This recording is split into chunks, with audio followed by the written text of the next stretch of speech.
What's up, guys and gals? Worth Typhlosion here.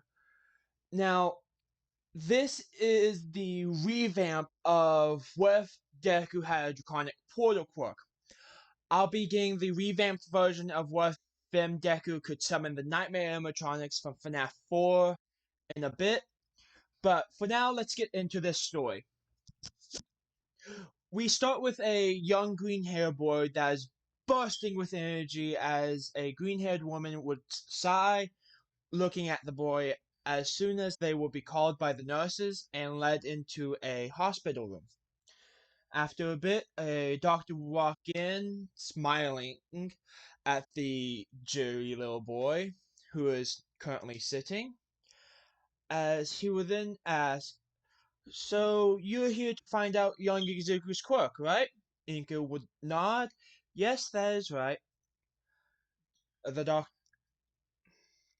doctor would nod and then go and grab a needle and say, "Alright, I'll just need a blood sample."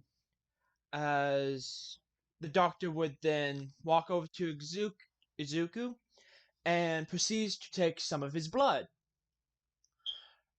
So after that the doctor would notice Izuku doesn't flinch, doesn't move away or try to look away. He's just looking at the doctor with a huge smile and is just very energetic. Doctor would take note of this, seeing as some that can sometimes be a factor of their quirk. So he then goes out of the room, and test for a quirk. About 15-20 minutes go by. He'll come back with a pretty decent sized packet. He'll then sit down and look at Inko and then say, "So, while he does have a strong quirk, there's a few concerns I have with it, ma'am."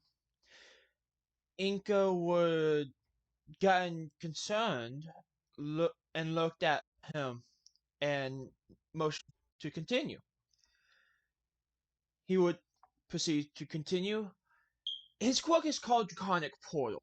It allows him to open a portal to a completely new world, just full of dragons and other mythical creatures. But from what we could find out, um, any dragon that comes through would be soul, uh, yeah, soul bounded to young Izuku here. And they would take on a very protective and maternal feel or family feel with Izuku to the point where if he is being hurt, they will become so aggressive they will try and attack and kill the person who is hurting Izuku. At this, Inko would look at the doctor with a surprised and fearful look as she then looks at Izuku, whose eyes is just widened in excitement and happiness at the fact of not only does he have a quirk, but a powerful one at that. As Inko would thank the doctor and take the packet as she then grabs Izuku's wrist and lightly drags him to the car and have him get in it and get in it herself before starting to drive off. Izuku would then ask if they could go to the park and so he could have a play date with Bakugo. She would say yes, but that they were going to somewhere else to meet Bakugo and Mitsuki. Izuku would nod, being very happy, as they then pass by the park. He would look at it, slightly confused, and see they're going outside the city into the woods. He would then ask, Mommy, where are we going? Inko would look back and say, we're meeting Mitsuki and Katsuki in the woods.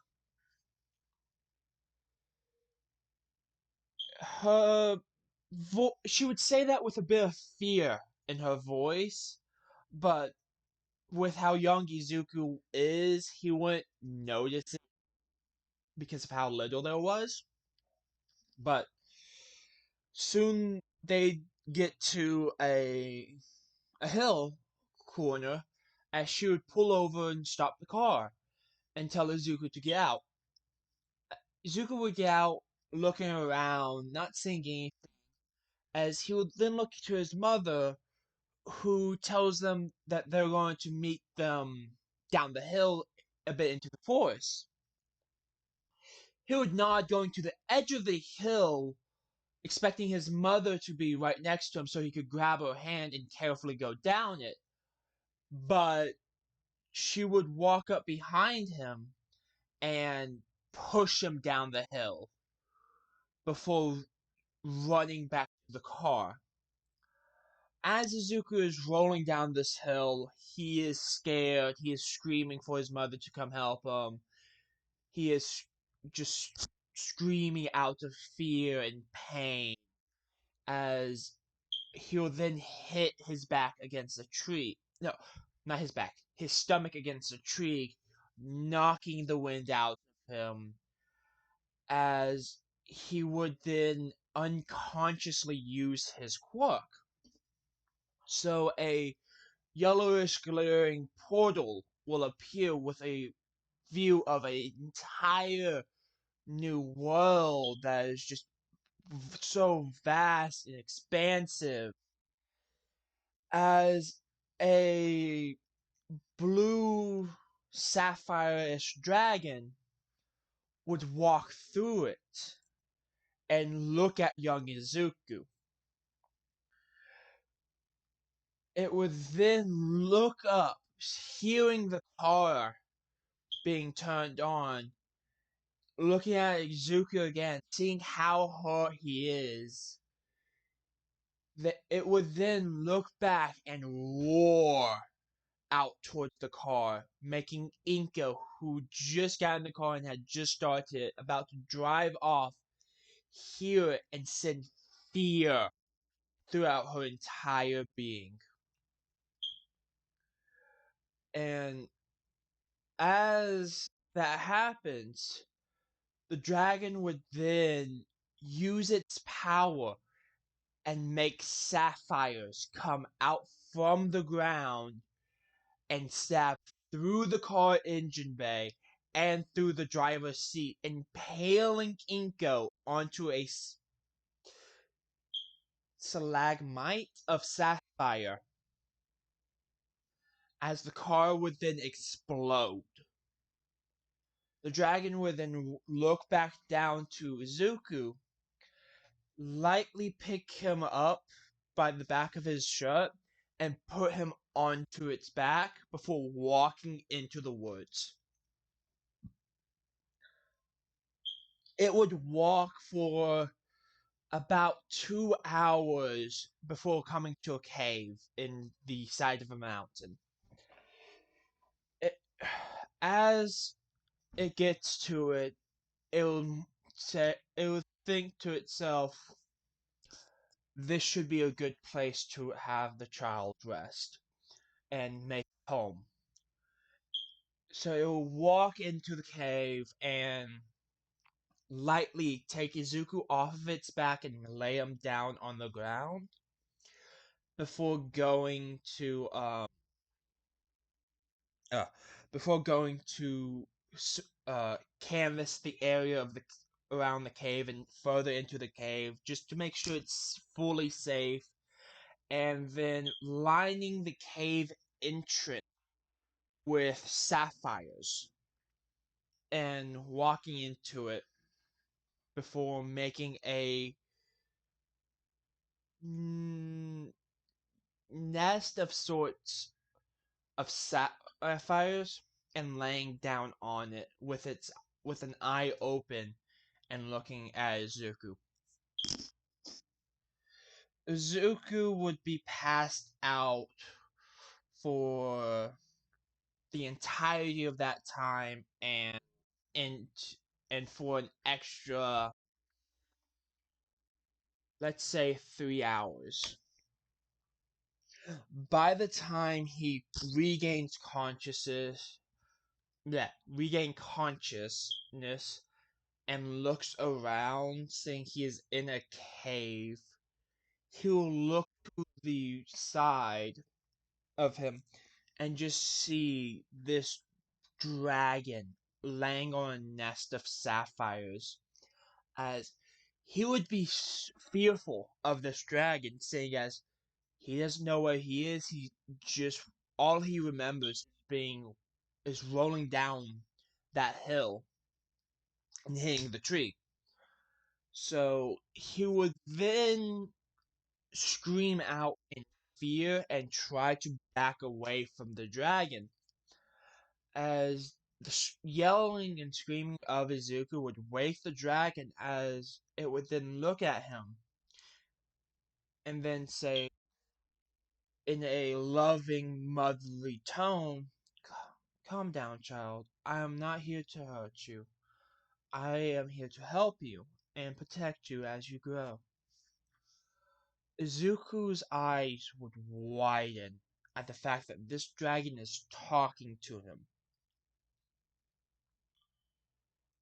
as he would nod and then ask, "Where's my mommy?"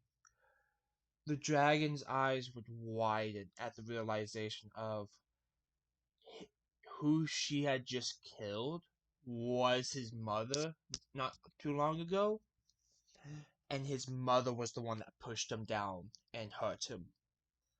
So the dragon would then say, "She is not with us anymore, young one. She had also abandoned you." This realization for Izuku would make his eyes widen more before starting to cry. As the dragon would then get up, carefully walking over to Izuku and laying down next to him and around and wrapping its tail around him and putting one of its um, claws onto his back, as Izuku would then cry himself to sleep. Now, throughout the years, okay, I'm going to say it this way. We're going to do a time skip of about 6 years. Throughout those 6 years, Izuku would learn to survive off the forest and survive off of different things he can find, while also having this sapphire dragon being acting as his mother. So he'll be 10 years old by this time, and he'll be fairly ripped. I Yeah, he'd be fairly ripped. I'd say similar, if not a lesser standard to this, seeing as he'll do a lot of movement, a lot of exercise during those 6 years. As one day, while Izuku was out in the forest, he would hear people yelling. And this would confuse him, seeing as almost no one goes this deep into the forest. He'll hear yelling and them chasing, and the fact that they're chasing after someone. So he would be confused as to why they're chasing someone. As he would then go to investigate, cautiously but still investigate. As with this, we're going to switch away from Yuzuku and onto them. We would see a group of 5, 6 different guys chasing after this young girl. And she's very beautiful, very beautiful. As they would go and chase after her, as they would get to a hill, and the girl would look back, not seeing what's in front of her, and trip on a root, make her fall down the hill and hit her head against a tree, knocking her out unconscious. The guys who were following her would see her fall and then rush over there and look over the hill and just see how steep of a hill it was and how far it was, as they would then think, alright, she's dead. There's no way that little girl could have survived that. As Izuku would have saw her fall as well, but also the fact that she had hit her head on a tree. So he would cautiously walk over to her and pick her up before carrying her all the way to the cave, which is now filled with a Stone Age-esque stove, water containing pot, and similar that stuff of sapphires.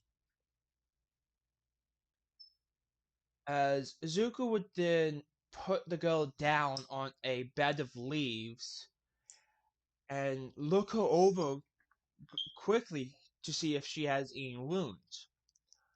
As he would see two. One being where she hit her head, as she would be bleeding a bit. The other would be on her left side, just under her rib cage. As he would go and lift up the shirt enough to where he could see the wound more clearly. As once he sees it, he sees a gash starting from the front, going all the way to the her mid side. As he would then go and grab some healing herbs and um, twine, as well as some clean leaves, as he would then go and also rip part of her shirt to have a makeshift cloth bandage, as he would then go and try and disinfect the wound and put the healing herb onto it and wrap it up with the cloth. As he would go to rip another piece of the shirt off to wrap around her head, but as he goes to rip the cloth, the girl would groan and move a bit, waking up to see him ripping her shirt, as she would then scream out in terror. As one moment she was falling down and gets knocked out, and then the next she's in this wildly confusing place and just see a guy on top of her shirtless and tearing her shirt apart.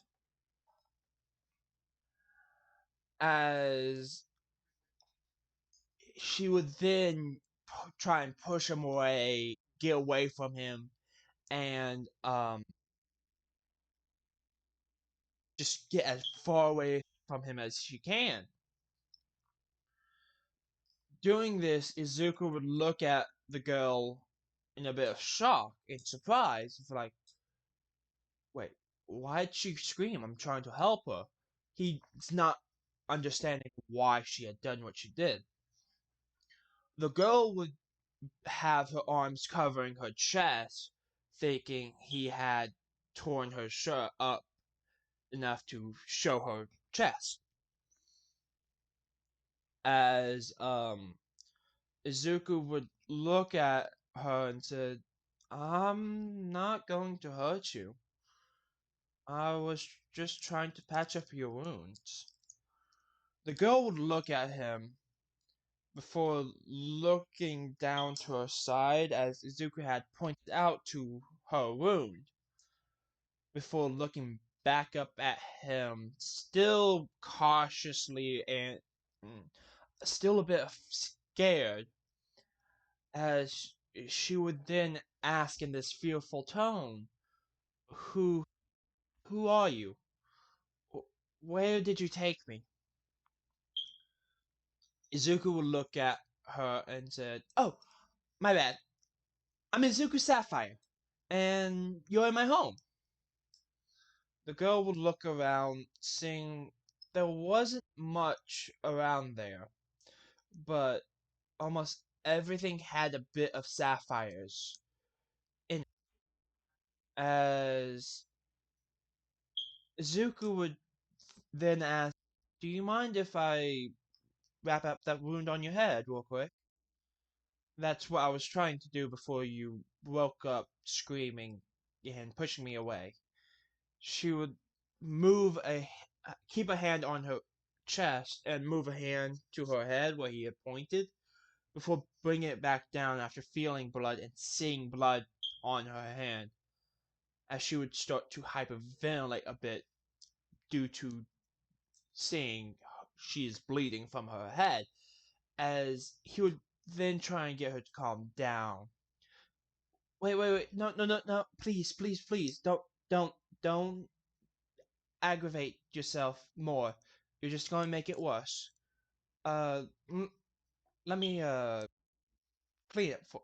Let me patch it up for you.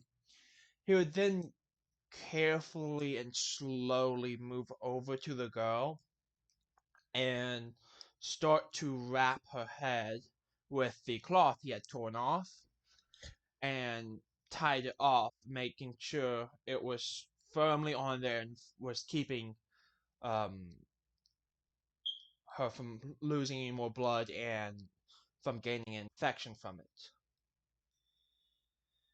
He would then smile as he backed off a bit, giving the girl some space, as she would look at him and then look down as she then says, "Thank you for helping me, but I have to get going." It's like, as Izuku then said, "But you can't. You're injured. If you move now, you'll aggravate your wounds more, and it will take even longer for you to heal." The girl looking at him and then back to her wound on the side would she would then sigh and nod, agreeing with his logic, as he would look at her with a smile and said, "You never did give me your name. What is it, if you don't mind me asking?" The girl would look at him a bit surprised, realizing she hadn't introduced herself, but he had.